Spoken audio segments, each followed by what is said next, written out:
Şimdi kameralarımızı Bakü'ye çeviriyoruz. Çünkü muhabirimiz Nursima Özonur konuyla birlikte bizi bekliyor. Seni dinliyoruz Nursima. Bize neler aktaracaksın bu zarif kadın için?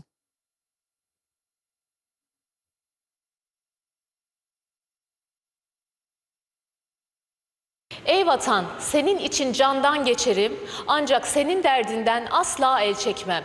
Bu dizeler Han kızı olarak bilinen Hurşit Banu Nateva'nın Karabağ'a olan aidiyetini en net şekilde özetleyen mısralardan sadece birisi.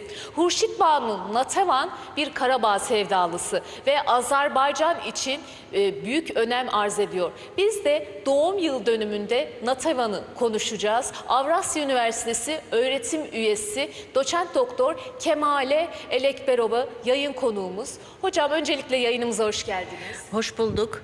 Doğumunun 194. yılında Natavan'ı anmak çok güzeldir, büyük bir şereftir. Kendisi Azerbaycan için çok önemli birisidir. Natavan bizim için toprak ana, vatan ana demektir. Hocam peki Hurşit Banu Natevan denildiğinde Azerbaycanlıların zihninde ilk olarak hangi karakteristik özellik canlanıyor ve Natevan neden bu kadar seviliyor Azerbaycan'da? Önce biz Natavan'ın kim olduğuna bakalım. Natavan sonuncu Karabağ Hanı Mehdiqulu Han'ın tek evladıdır. Tek kızıdır. Sarayın dürü yektası yani tek incisi adlandırılmış. Halk arasında Han kızı adlandırılmış. Çok bilgili, döneminin üstünde bilgili bir kadınmış. Natavan çocuk yaşlarında Kur'an ayeleri ezberlemiş. Arapça ve Farsça şiirler yazacak kadar yüksek düzeyde dil biliyormuş. Çok güzel satranç oynuyormuş kendisi. Hatta 26 yaşında ünlü Fransız yazarı Üç Şövalye Monte Cristo Kontu eserlerinin yazarını satrançta yenmiş ve kendisi Alexander Dumas Kafkas Seyahati eserinde Hurşit Banu'nu ve onun ailesini çok uzun anlatmış. Hurşit Banu Natavan bunun dışında büyük eğitimcidir, toplum insanıdır. İnsanlara şefkat dağıtıyor, insanlara yardım ediyor, eğitimi destekliyor. Herkesin eğitimli olmasını, okuyup yazmasını sağlamıştır. Dönem şairlerini toplamış ve Meclis Üns diye bir kurum kurmuş. Burada şairler hatta o dönem geçim sıkıntısı çeken şairleri maddi manevi desteklemiştir kendisi. Bu yüzden Natavan'ın Azerbaycan edebiyatında, Azerbaycan tarihinde büyük önemi vardır. Kendisi de 19. yüzyılın en güzel şairlerinden biri sayılmaktadır. Evet efendim, Natevan sadece bir şair, bir edebiyatçı değil, aynı zamanda mimari eserler yaptırdı. Şuşa'ya kazandırdığı su kemeri biliniyor. Natevan'ın bu aydınlatıcı vizyonunu nasıl yorumlarsınız? Önce onu belirtmem gerek ki Natavan bir tek Şuşa'nı onarmamış, su kemeri çektirmiş. Bunu hepimiz biliyoruz. Fakat bilmediğimiz bir olgu daha var. Natavan Bakü'de bulunurken onu da belirteyim ki Natavan çok Vladikavkaz, Bakü, Derbent, Tiflis, Nahçıvan seferler etmiş ve Bakü'de bulunduğunda Şıx köyüne Natavan yol yaptırmıştır. Çünkü köy halkı çok mağdurmuş, yollar yokmuş, taş yol yaptırmış. Bu yüzden Natavan daha çok bilinen ve bilinmeyen özellikler vardır.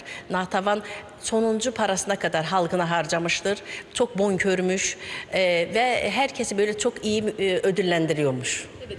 Efendim peki bugün Karabağ yeniden inşa ediliyor. İnşa süreci devam ediyor. Bu noktada Natavan'a gösterilen bu büyük ilginin Karabağ'ın inşasındaki önemi nedir? Natavan çok önemlidir Karabağ için. Karabağ dediğinde akla ilk gelenlerden birisi de Natavan'dır. Natavan tüm hayatını Karabağ'a adamış. Hatta öldükten sonra da Karabağ'ın kaderi Natavan'ın kaderi olmuştur.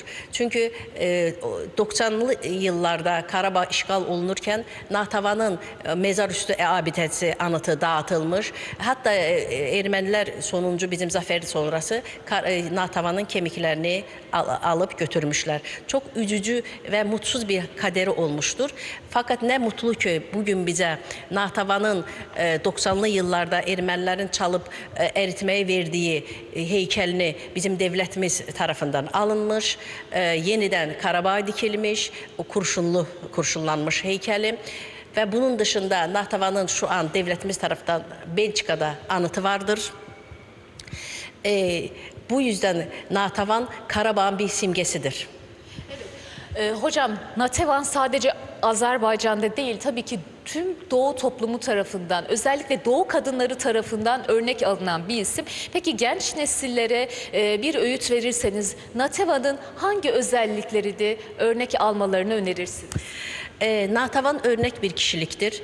Nitekim 19. yüzyılda Azerbaycan Doğu kadınlarının, Türk kadınlarının bazı eserlerde şöyle bilgisiz olduğu geçiyor. Fakat Natavan döneminin çok üstünde bilgili okumuş kadındı. Ve ben Natavan'ın eğitimciliğini, Natavan'ın bilgisini, Natavan'ın ileri görüşlüğünü, Natavan'ın çok güzel becerileri varmış, marifetleri varmış, çok güzel dikme yaparmış, satranç oynarmış demin de belirttiğim gibi. Yani Natavan her taraflı bir kadınmış. Ben Azerbaycan, Türk kadınlarına, Doğu kadınlarına Natavan gibi bir kadın olmayı dilerim. Teşekkür ediyoruz hocam. Hurşit Banu Natevan, namı diğer Han kızı, onun doğum yıl dönümü ve büyük edebiyatçı doğum yıl dönümünde anılıyor. Biz de Natevan'ı Avrasya Üniversitesi öğretim üyesi doçent doktor Kemale Elekberova ile konuştuk. Karabağ'ın hüznünü ve direncini şiirle, toplumsal kalkınmasını ise Şuşa'ya kazandırdığı eserlere nakşeden Hurşit Banu Natevan'ı doğum yıl dönümünde rahmetle anıyoruz diyelim ve sözü Bakü'den Ankara'ya, stüdyoya bırakalım.